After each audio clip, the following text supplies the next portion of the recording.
Señor Rodríguez Mackey, buenas tardes, bienvenido a Hora Libre. Pablo, muy buenas tardes. Muchas gracias por la invitación. A usted por aceptarla, señor. Queremos conversar pues el tema de Rusia, ¿no? Hoy día el representante del Kremlin ante el Consejo de Seguridad de la ONU, me acuerdo que el señor Vasil Nabsevia, no sé, algo así se llama, disculpen que no tenga el nombre exacto, mil disculpas. Comentó pues y negó que el Kremlin haya movido 100.000 soldados del ejército ruso cerca a la frontera con Ucrania, ¿no? Como sabemos, Ucrania es un país muy clave en la relación Rusia-Occidente, porque Ucrania, digamos que los ucranianos tienen un pasado en común con Rusia, como les comentaba a los televidentes, señor Rodríguez Mackey. Ucrania formó parte de la Unión Soviética junto con Rusia y los otros 21 países, con la particularidad de que Ucrania era el segundo país más grande de la Unión Soviética después de Rusia. Y que en Ucrania hay unas fuertes fuerzas armadas. Ahí estaba la península de Crimea, ahora es parte de Rusia, pero en esta península estaba una base militar rusa. Ucrania es el segundo país, es el país más poblado y el país más grande de Europa del Este, limita con Rusia. Y en los últimos años pues se ha europeizado, ¿verdad? Se ha inclinado un poco hacia Occidente. Incluso hay algo que provoca mucha preocupación en Rusia, que es que Ucrania podría ser parte de la OTAN. Estarían haciendo pues que sean parte de esta alianza militar. ¿Usted nos puede contar, señor, más o menos cómo es el panorama que se está viviendo en estos momentos en esa zona del mundo?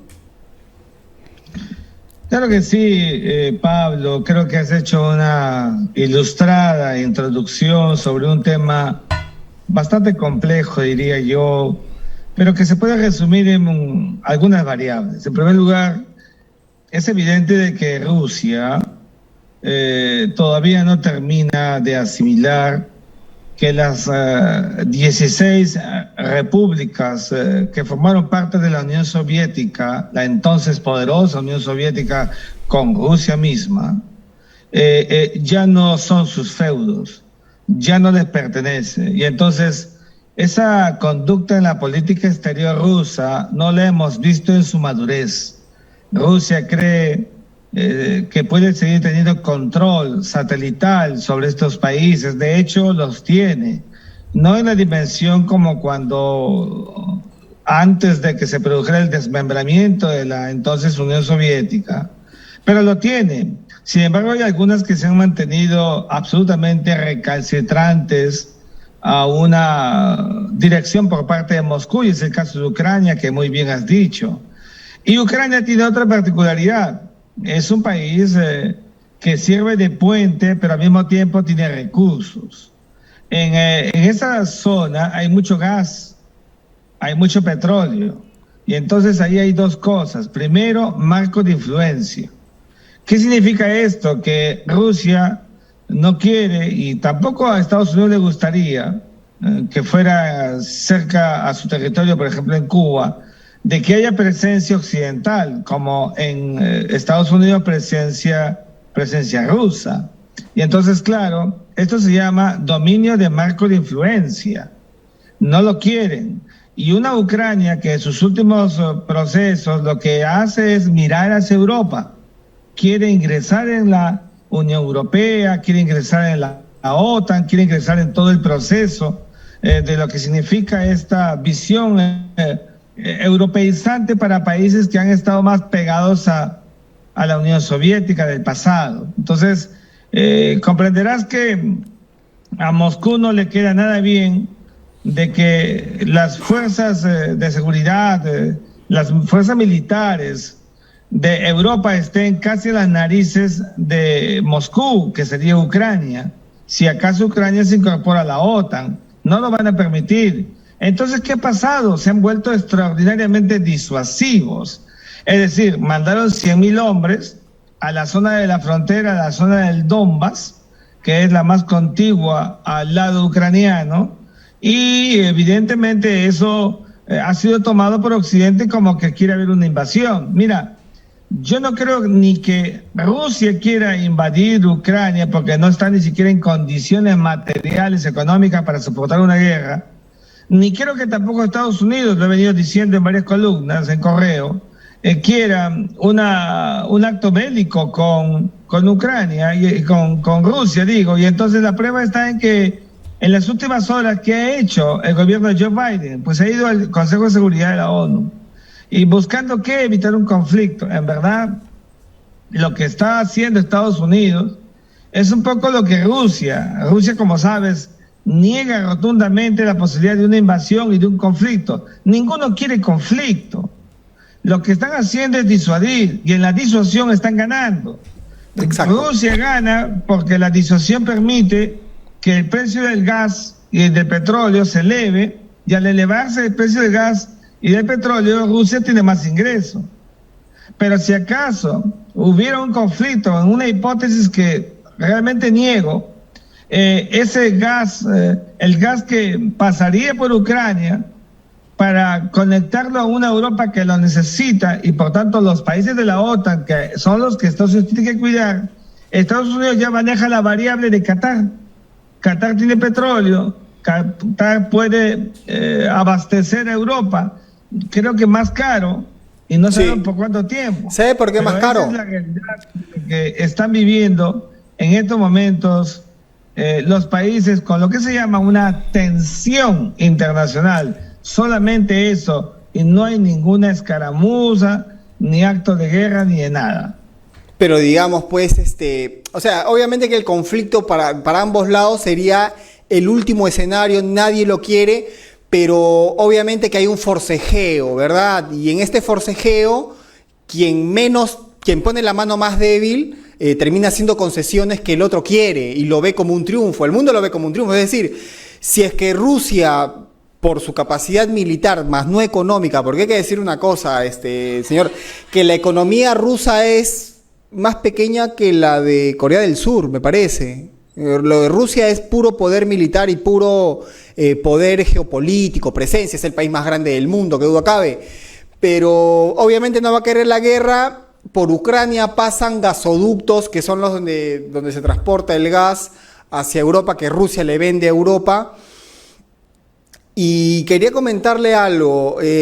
¿Realmente usted cree que en Ucrania hayan muchos antirrusos que realmente no quieran, que tengan resentimiento por lo vivido en la Unión Soviética? Hay que hablar pues del Holodomor, ¿verdad? De la hambruna ucraniana de los años 32, 33, donde murieron muchas personas, y todo el abuso que sufrió el pueblo ucraniano de parte de Stalin y de parte del Kremlin. ¿Cómo es esa situación? ¿Sigue habiendo odio en ellos? Bueno, ahí hay dos cosas. No se puede negar que las zonas fronterizas cercanas a Rusia, como el Donbass o Crimea, son bastante pegadas a Rusia.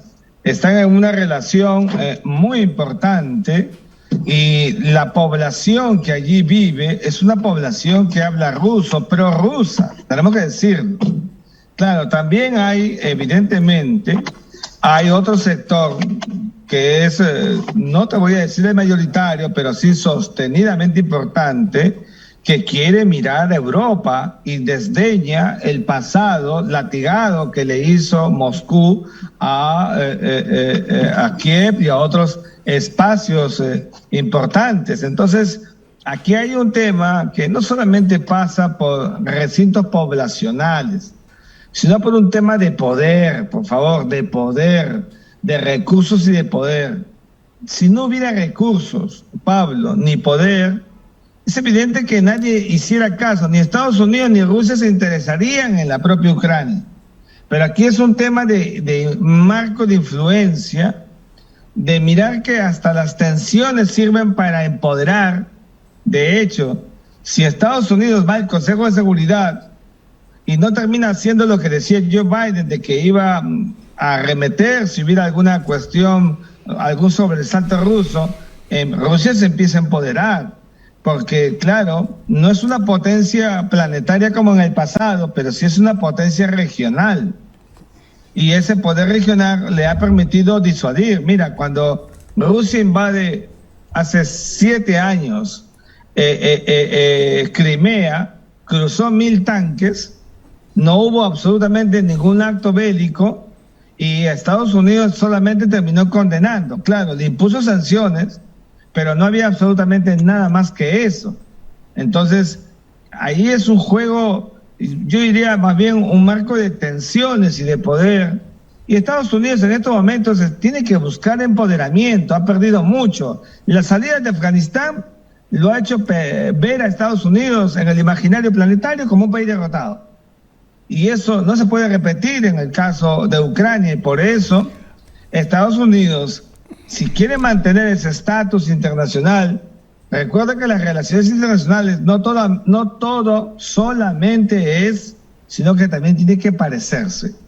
A ver, hay que decir una cosa, y usted marca muy bien pues que Estados Unidos hace poco se retiró de Afganistán definitivamente todas sus tropas, y que se le ve como un país pues que se equivocó, derrotado, pero en realidad Estados Unidos es un país pues que tiene muchísimas bases militares alrededor del mundo, y Rusia lo que quiere es defender su área de influencia. Es decir, Estados Unidos tiene más de 60.000 soldados en territorio europeo, en Alemania, y también tiene una base pues en Chipre, me parece, en Turquía, y tienen bases en España, en Italia, en Inglaterra. La OTAN es una alianza militar pues muy afiatada entre Estados Unidos y la Unión y Europa. Y Rusia lo que quiere es que no estén cerca pegados a ellos. Como por ejemplo tampoco le gustaría a Estados Unidos que Rusia mande tropas a Venezuela, ¿no? ¿Usted cuán probable ve usted de que Rusia, para hacer equilibrio y ya ante la insistencia pues persistente de Occidente de hacer pues de que países como que estaban antes en la esfera de influencia de la Unión Soviética y de la ex Rusia, como Polonia, como Estonia, como Ucrania, y tener presencia ahí, ¿usted cree que es posible que Rusia también pueda hacer movimientos en Venezuela, por ejemplo, para equilibrar la balanza? No, fíjate, yo creo que Rusia no va a salir del confort en el que se encuentra. Ellos no tienen una capacidad económica como para solventarse por todo el mundo. Fueron los grandes mecenas de los cubanos en la época soviética, eso se ha acabado. De manera que ellos manejan sus marcos con asociación, por ejemplo, ahora con China, se asocian y en el Consejo de Seguridad, donde son 5 permanentes con Estados Unidos, donde está Francia y donde está el Reino Unido, lo más probable es que los dos jueguen a hacerle bullying a Estados Unidos de América. Es decir, Rusia sola no va a poder, necesita crear también su marco de acción, su lobby internacional.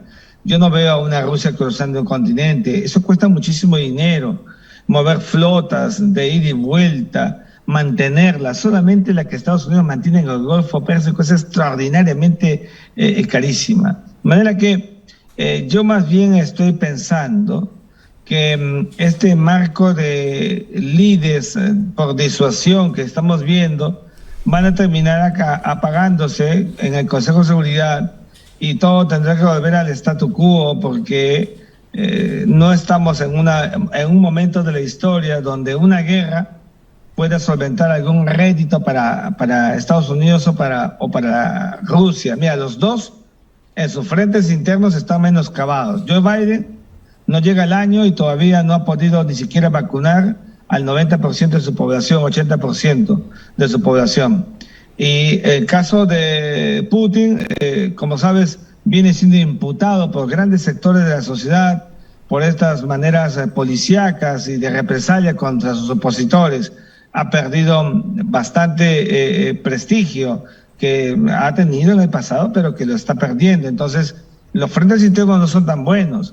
El riesgo por salir y enfrentarse en la comunidad internacional a una suerte de piscina sin agua puede retrotraer y puede volverse un rebote en el frente interno. Entonces, también están pensando en ese escenario. Por eso creo que estas fricciones disuasivas, etcétera, que estamos viendo, tendrán que dar paso en algún momento a algún statu quo. O algún diálogo, porque ¿no? la guerra Ahora, va a ser más complicado. Estados Unidos es la economía más poderosa del mundo, es el país más poderoso del mundo, el ejército más poderoso del mundo. Ellos invierten 10 veces más dinero que todos los países juntos en sus fuerzas armadas, tienen 14 portaaviones en el mundo entero. Algo contrastante con Rusia, ¿no? Que Rusia es el país más grande del mundo, tienen 17 millones de kilómetros cuadrados. Es el país con la mayor cantidad de recursos naturales del mundo, recursos energéticos, minerales, agrícolas, forestales. Rusia es enorme, pero tiene una economía chiquitita. La economía de Rusia es casi tan grande como la de Corea del Sur. Entra apenas a las 10 más grandes del mundo. Y es chiquita realmente. O sea, Corea del Sur es un país de 46 millones de habitantes. Es chiquitito realmente lo de Rusia. Descríbame el poder que tiene Rusia y en base a qué lo tiene. En base al poder geopolítico y también en base a las cabezas nucleares. Me parece que es el país con las mayores armas nucleares del mundo, por encima de Estados Unidos incluso. ¿Es verdad eso? Bueno, más o menos.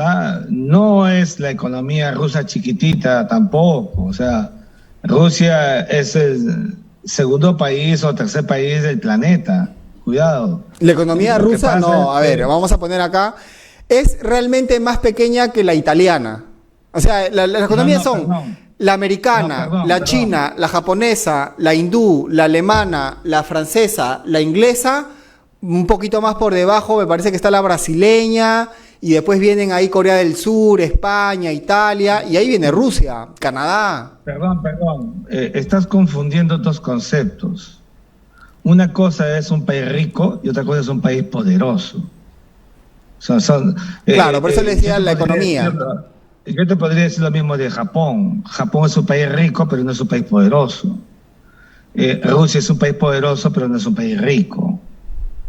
Entonces, la economía de un Estado, si es diminuta, no le permitiría a Rusia tener la enorme cantidad de solvencia material militar que tienen al mundo. Cuidado con eso. O sea, no puedes mirar la macroeconomía de los países solamente por un decurso de cifras que aparecen internacionalmente. Así no se mira la geopolítica y la dinámica de los países en el globo. Rusia no tiene una economía diminuta. Nadie seriamente en las relaciones internacionales te lo va a decir. Hay que tener mucho cuidado con eso. Lo que pasa es que Rusia es un país que ha venido de más a menos después de la caída del muro de Berlín hacia adelante. Es un país que se convirtió de una superpotencia en una potencia regional. Pero una potencia regional es una potencia que tiene solvencia, que tiene presencia internacional. Los primeros en descubrir la vacuna fueron los rusos. Y eso cuesta. Entonces, los primeros en hacer una vacuna. Desde otra perspectiva. La economía de un Estado, perdóname, no se mide por cifras. Se mide por solvencia, por impacto, por otras variables más que son los componentes de todos los estados. Entonces, ¿en qué radica el poder de Rusia? ¿En su fuerza militar y en su presencia geopolítica? Claro, como te lo acabo de decir, Rusia es un país que gracias a su poderío militar, a su calidad disuasiva, es que tiene, lo que cuenta. Mira, Rusia y Estados Unidos, y un poquito más abajo China, pero sobre todo los dos primeros, son los que conservan la visión satelital del sistema internacional. Y eso es un nivel de solvencia que solamente lo tienen los dos países que han sido en algún momento las superpotencias. Y digo porque ya no lo es la Unión Soviética, que ya no existe. Entonces, el poder de Rusia es innegable. Tanto así que solamente aquel país que tenga esas calidades puede pretender querer solventar una nueva guerra fría que a mi juicio no existe. Entonces, Rusia tiene una presencia internacional gravitante importante. Si no, entonces Joe Biden menoscabaría y ningunearía a cada rato a Joe Biden, a Vladimir Putin, y se acabó el asunto. No es así. Las relaciones internacionales, fíjate, Pablo, se miran desde otra perspectiva, se miran siempre con el decurso del comportamiento de los actores visibles en su relacionamiento, primero con sus pares inmediatos y segundo los otros anillos, su regional, hemisférico. Hay países que pueden tener una calidad o una cualidad económica menor y ser líderes. Lo digo justamente en mi columna de hoy. Liderazgo sin ser superpotencia o ser ricos, que es lo que yo estaba diciendo, el liderazgo del Perú para las 200 millas en mi columna de hoy, o el liderazgo que no hemos querido tener para la vacuna. Rusia está en estos momentos buscando liderazgo para recuperar espacio, para vender el gas y el petróleo que tiene y que Estados Unidos sabe que teniéndolo, si lo deja y le da luz verde, lo seguirá haciendo y volverá a crecer y se volverá a empoderar. Por eso le pone todas las trabas. No defiendo a Rusia, jamás lo he hecho, pero te explico desde la teoría de las relaciones internacionales que es un juego de poder. Así actúan en el sistema internacional los diversos actores, ¿ya? Ok, ahora cuénteme, China, ¿qué papel tiene en este entuerto que se ha generado entre Rusia y Occidente? ¿Cómo juega el factor China? Es una buena pregunta. Mira, yo creo que los chinos siempre van a jugar a no intervenir, a no involucrarse en conflictos. Los chinos están en otra nota. Están en consolidar la ruta de la seda. Están en querer seguir empoderándose para alcanzar económicamente a Estados Unidos y de paso solventarse militarmente. Están en esa etapa. Xi Jinping ya lo dijo. Están buscando el mundo de la felicidad, que para ellos es el desarrollo completo y que en 50 años puedan dar un salto cualitativo que hoy todavía siguen intentándolo. Los chinos sí, indirectamente van a jugar como ahora en el Consejo de Seguridad a favor de Rusia para evitar cualquier cosa que logre un empoderamiento de Estados Unidos.